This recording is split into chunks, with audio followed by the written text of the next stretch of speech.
Hey guys, my name is Hadia and today I want to show you how to make halwa.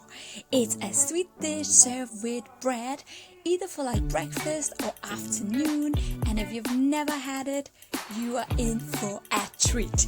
Often, a lot of people make it with wheat flour, but a huge tip from me to you is try to go ahead and make it with semolina flour, also called or the sooji in Dari.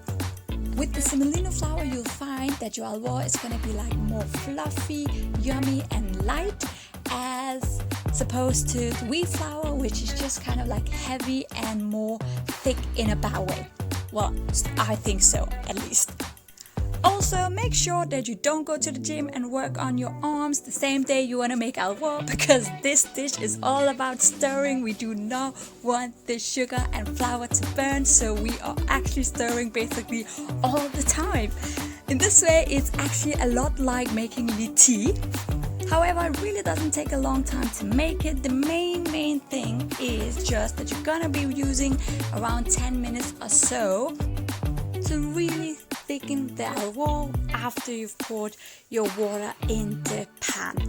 It will really start to boil a lot just before it starts to thicken, so don't give up too easily, okay? Let me know in the comments what you think of this video and remember to give it a big thumbs up.